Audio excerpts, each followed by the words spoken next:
మద్యం కమిషన్ల కేసులో మాజీ సీఎం జగన్ అరెస్ట్ అనివార్యమని తెలుస్తుంది. ఆ దిశగానే కూటమి ప్రభుత్వం పావులు కదుపుతోంది. అయితే కక్ష సాధింపుగానో హడావిడిగానో చేసే అరెస్ట్గా కాకుండా పూర్తిగా సాక్ష్యాలు ఆధారాలు సేకరించి ప్రాపర్గా దర్యాప్తు జరిపి ఎక్కడా ఎటువంటి లోపాలు లేకుండా చూసుకుంటూ ముందుకు వెళ్లాలన్నది ప్రణాళికగా తెలుస్తోంది. ఎన్ని రోజుల్లో జగన్ అరెస్ట్ ఉంటుందన్నది తెలియదు, కానీ అరెస్ట్ తథ్యం అనేది రాజకీయ వర్గాల్లో వినిపిస్తుంది. కేవలం 100 కోట్ల లిక్కర్ స్కామ్కే ఢిల్లీలో అరెస్టులు జరిగాయి. ఏపీలో జరిగింది వేల కోట్ల స్కామ్. అందువల్ల అరెస్టు అనేది పెద్ద వింత, విడ్డూరం కాదని రాజకీయ వర్గాలు వ్యాఖ్యానిస్తున్నాయి. దాదాపు గత 2 వారాలుగా లిక్కర్ కమిషన్ల కుంభకోణం మీద పలు కథనాలు మీడియాలో వస్తున్నాయి. ఇవన్నీ కుంభకోణం ఎలా జరిగింది అన్నది అరటిపండు వలిచినట్లు వివరించేలా ఉంటున్నాయి.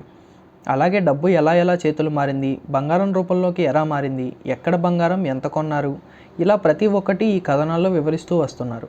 అలాగే పాపులర్ బ్రాండ్లను ఇమిటేట్ చేస్తూ చీప్ బ్రాండ్లు ఎలా మార్కెట్ చేశారో కూడా వివరించారు. ఇలా సవివరంగా కథనాలు డైలీ వెలువరిస్తూ వెళ్ళడం మనక వ్యూహం ఉంది. జనాలకు ఈ టోటల్ ఉదంతం అన్నది అంతు పట్టనిదిగా ఉండకూడదు. గతంలో జగన్ను జైలులో పెట్టినప్పుడు జరిగింది ఏమిటి అన్నది కామన్ మ్యాన్కు అంతగా తెలియదు.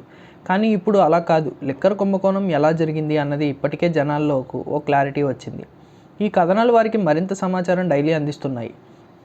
కేసు దర్యాప్తు కూడా స్టెప్ బై స్టెప్ నడుస్తోంది. మద్యం కమిషన్ల వ్యవహారం ఎలా అయితే అంచెలంచెలుగా సాగిందో అదేవిధంగా దానిని బ్రేక్ చేసుకుంటూ దర్యాప్తు అధికారులు ముందుకు వెళ్తున్నారు. 1 by 1 బ్రేక్ చేస్తూ ఆ పాయింట్లో పాల్గొన్న వారిని అరెస్ట్ చేస్తూ చివరి వరకు వచ్చారు. ఇక ఎండ్ పాయింట్ మాత్రమే మిగిలింది. ఆ పాయింట్ జగన్ అనే విధంగా అన్ని విధాలైన సాక్ష్యాధారాలను సమకూర్చుకోవడం అన్నది ఇప్పుడు జరుగుతున్న పని.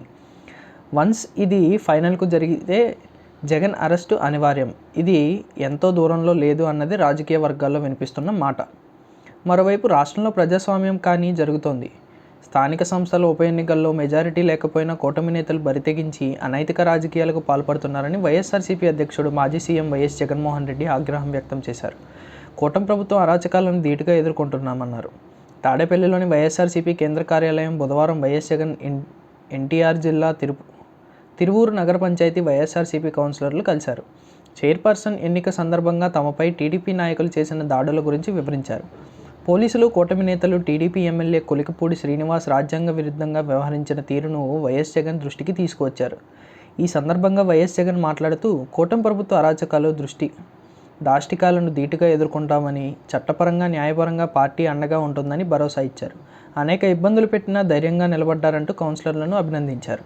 ఈ సమావేశంలో వైఎస్ఆర్సీపీ ఎన్టీఆర్ జిల్లా అధ్యక్షుడు దేవినేని అవినాష్, ఎమ్మెల్సీ మెండితోక అరుణ్ కుమార్, తిరువూరు వైఎస్ఆర్సీపీ ఇన్ఛార్జ్ నల్లగట్ల స్వామిదాసు, కౌన్సిలర్లు తంగిరాల వెంకటరెడ్డి, పరసా శ్రీనివాసరావు, మోదుగు ప్రసాద్, ఇనపనూరి చిన్నారి, పాలం రమాదేవి, గుమ్మా వెంకటేశ్వరి, పరసా సత్యనారాయణ, వెలుగోటి విజయలక్ష్మి, షేక్ నదియా, రామారావు, ముంజుల, జెడ్పీటీసీ సభ్యుడు యరమల రామచంద్రారెడ్డి, మాజీ జెడ్పీ చైర్పర్సన్ నల్లగట్ల సుధారాణి, వైఎస్ఆర్సీపీ జిల్లా ఉపాధ్యక్షుడు కలకొండ రవికుమార్, సీనియర్ నాయకులు మద్దిరెడ్డి సూర్యనారాయణ రెడ్డి, నరెడ్ల వీరారెడ్డి, తిరువూరు మండలాధ్యక్షుడు తాళ్ళూరి నవీన్ కుమార్ తదితరులు పాల్గొన్నారు.